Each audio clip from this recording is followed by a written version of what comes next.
Hi everyone. ఈరోజు మనం మిల్మేకల Manchuria ఎలా చేసుకోవాలో చూసేద్దామా. ముందుగా నా ఛానల్ని ఇంతవరకు ఎవరైనా సబ్స్క్రైబ్ చేయకపోతే సబ్స్క్రైబ్ చేసుకోండి, లైక్ చేయండి, షేర్ చేయండి.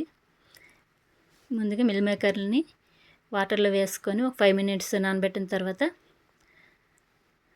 వాటర్ పిండేసుకొని ఇందులోనే కొంచెం చిటికెడు పసుపు, కారం, నేను అల్లం, వెల్లుల్లి, ధనియాలు, లవంగాలు, దాల్చిన చెక్క కలిపి పేస్ట్ చేసుకొని ఉంచుకున్నాను. మిరియాలు కూడా వేసి పేస్ట్ చేసుకొని ఉంచుకున్నాను. అది 1 టీ స్పూను పేస్ట్ వేసుకోవాలి.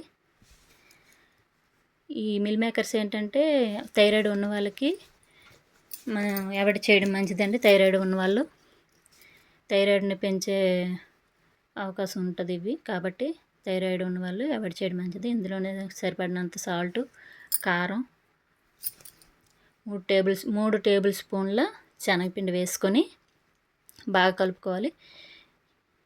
ఇంకా పొడిగా ఉన్నట్లయితే కొంచెం వాటర్ యాడ్ చేసుకొని బాగా కలిపి మ్యారినేట్ చేసి ఒక 10 minutes పక్కన పెట్టుకోవాలండి. ఈలోపు స్టవ్ మీద కలవ పెట్టి నూనె వేడి చేసుకొని అందులోనే ఈ మంచూరియా వేసేసి మనం బూరెలు వేయించుకుంటాం కదా, అదేవిధంగా ఇవి కూడా వేయించేసి ప్లేట్లోకి తీసుకోవాలి.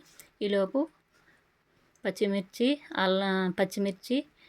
ఉల్లిపాయలు సన్నగా కట్ చేసుకొని, ఒక టమాటా అన్నీ కట్ చేసుకొని రెడీగా ఉంచుకొని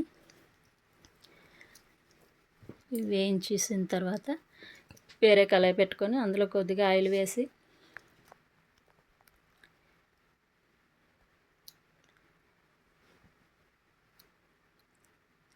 జీలకర్ర పోపులు వేసుకొని అందులోనే పచ్చిమిర్చి, సన్నగా పచ్చిమిర్చి, కరివేపాకు, ఉల్లిపాయ ముక్కలు వేసేసుకొని కొద్దిగా మగ్గిన తర్వాత టమాటా కట్ చేసి ఉంచుకున్న టమాటా కూడా వేసేసి బాగా కలిపేసుకొని కొద్దిగా అల్లం వెల్లుల్లి పేస్టు, చిటికెడు పసుపు, కారం, మొదటిగా మనం సాల్ట్ కలుపుకున్నాం కదండి, కాబట్టి చూసుకొని కొద్దిగా సాల్ట్ వేసుకొని